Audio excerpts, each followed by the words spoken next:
どうも、こんにちは。組み込みチャンネルにようこそ。では、早速、始めるよ。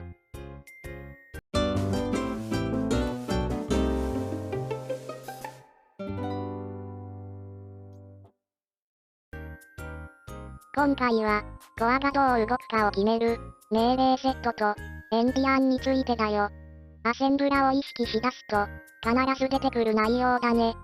命令セットには、系統があるので、CPU によって違いはあるけど、大体これは共通しているのでは、ということについて説明していくよ。系統って、X86 系とか、AMD 系とかのことかな？ PC ではそれらが有名だね。あとは ARM とか、国産ならルネサス。あとは、STM とかマイクロチップとかかな。マイクロチップは、アルディーノや PIC で使われている、と言えばわかりやすいかもね。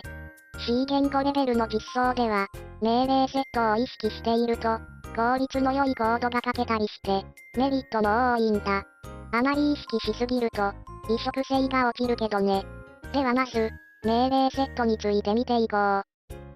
命令セットとは、命令コードとアドレッシングモードを組み合わせたもののことだよ。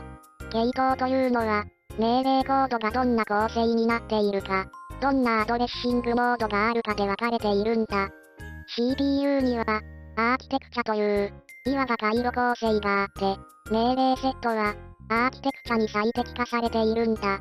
なので、命令セットの系統は、アーキテクチャに大きく依存しているよ。アドレッシングモードは、どのようにデータにアクセスするかを決めているもの、という解釈で OK。C 言語のポインタと関わりが深いので、ここを理解していると、ポインタのイメージがしやすくなるよ。さて、命令コードについて、まず見てみよう。すごく大雑把に分けると、命令コードの動きには、これくらいしか種類がないんだ。ずいぶんシンプルなんだね。まあ、シンプルがゆえに、アセンブラでプログラムを組もうとすると、組み合わせをどうするかを考えるのがすごく大変なんだけどね。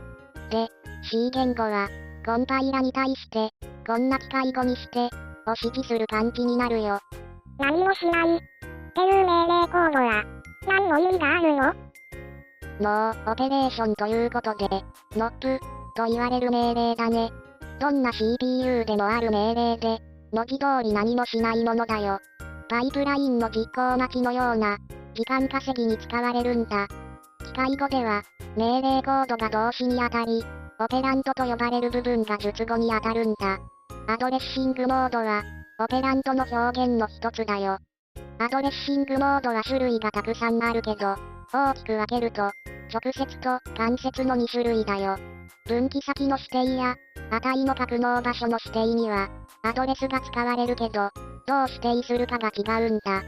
直接指定は、数値でアドレスを指定するもの。間接指定は、レジスタに入っているアドレスや、さらにそこからのオフセットを指定するもののことだよ。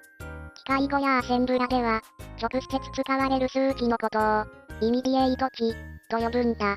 アドレッシングモードに、イミディエイト、とあったら、直接指定のことになるね。図では、命令コードとアドレッシングモードしかないけど、機械語っていうのは、これとどう関係しているの？機械語は、さっきも言ったように、命令コードを動詞、オペランドを述語とするんだ。アドレッシングモードは、目的語と思えばいいよ。アドレッシングモードは、IO 空間のアドレスを指定するものなので、これがないと、外部アクセスが全くできなくなる、重要なものなんだ。外部アクセスができなくなるって、メモリー記憶ができなくなるってこと？それもあるけど、通信もできないし、HDD のような記憶装置にもアクセスできない。ROM のデータ領域にもアクセスできないから、固定値も取ってこられない。もはや何もできない、に等しいね。で、直接指定と間接指定は、どう使い分けているの？間接指定は、主に構造体や、配列のような、先頭のアドレスが決まっているものへのアクセスに使うよ。あとは自動変数のように、スタックポインタによって位置が変わるものなどへのアクセスだね。直接指定は、アドレスが決まっている、IO 空間のアクセスがメインだよ。直接も間接も、C 言語のソース上は、シンボルになっていて判別しにくいけど、IO 空間だけは明確に直接指定になるんだ。で、命令コードを取ってくる元になっているのが、プログラムカウンタというレジスタなんだ。暴走の原因は、ほぼプログラムカウンタに変な値が入っていることが多いよ。こうやって見ると、ハブルーチンとか、条件分岐とか、ループとかの命令コードはないのかな？それらはすべて、分岐、になるね。機能ごとに他の命令コードと組み合わせることになるよ。条件分岐なら、判定と分岐を組み合わせるんだ。ループも条件分岐の一種だよ。C 言語で嫌われる、GoTo の機械語では普通に使われて、プログラムカウンタに値を代入することで、強制的に命令実行位置を変更するんだ。サブルーチンは、スタックにプログラムカウンタを退避させてから分岐し、飛んだ先で、戻るための強制分岐をさせることで実現しているよ。このように、機械語は分類するとシンプルなんだけど、それぞれに多様な命令があるんだ。このあたりは CPU によって違うので、データシートとにらめっこすることになるね。こりゃ、大変だな。まあ、C 言語のプログラミングそのものには関係ないけどね。デバッグの時や、速度、効率に意識しないといけない場合に、知っておいた方がいい、くらいの話だよ。あとは機械語を知っておくと、各種ポインタの理解が格段に進むんだ。これはポインタという仕様自体が、機械語と密接だからだよ。さて、ずっと同じ画面で飽きられそうなので、エンディアンに話を移そう。とはいえ、エンディアンは図で説明するのがなかなか難しいので、さっくりといくよ。多分、もう手遅れじゃないかな。エンディアンというのは、複数バイトの数値をアドレス上にどう配置するのかの取り決めのことだよ。8ビット、つまり1バイトの数値は、どのアドレスにも置けるのはわかるよね。そうだね。特に制約はなかったね。アドレスは1バイト単位なので、16ビットや32ビットの数値を格納すると、数値が複数アドレスにまたがってしまうんだ。その、格納の順番をどうするのか、を決めているのがエンディアンだよ。例えば、123456788H という32ビット数値があったとすると、小さいアドレスから、順に8ビットずつに分けて格納されるわけだけど、その順番が違うんだ。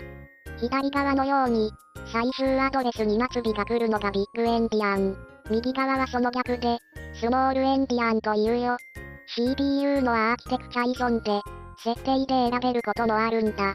パソコンはスモールエンディアンなので、通信のようにバイト列を送るときには、このあたりを意識していないと、思わぬ不具合を起こしたりするよ。他にも、デバッグでメモリ内を見るときにも、エンディアンを意識していないと、あれってなる。ちなみにエンディアンと同じ意味で、バイトオーダーという言葉も使われるよ。なんでわらわら。そんな面倒な仕組みがあるの？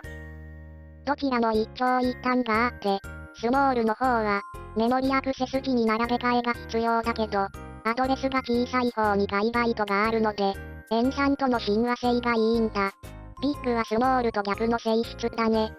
性質としてはそんな感じだけど、CPU の黎明期にこれらの種別がそれぞれ生まれて、以降は互換性を考えて、生き残ってきたという捉え方でいいと思うよ。PC でよく使われるのはスモールの方。メモリランプで見やすいのはビッグの方。って感じだね。組み込みソフトを作っていく上では、エンディアンを意識することは、避けて通れないので、覚えておいてね。わかりにくいところがあったらコメントをお願いします。チャンネル登録、高評価もよろしくお願いします。それでは、ご視聴ありがとうございました。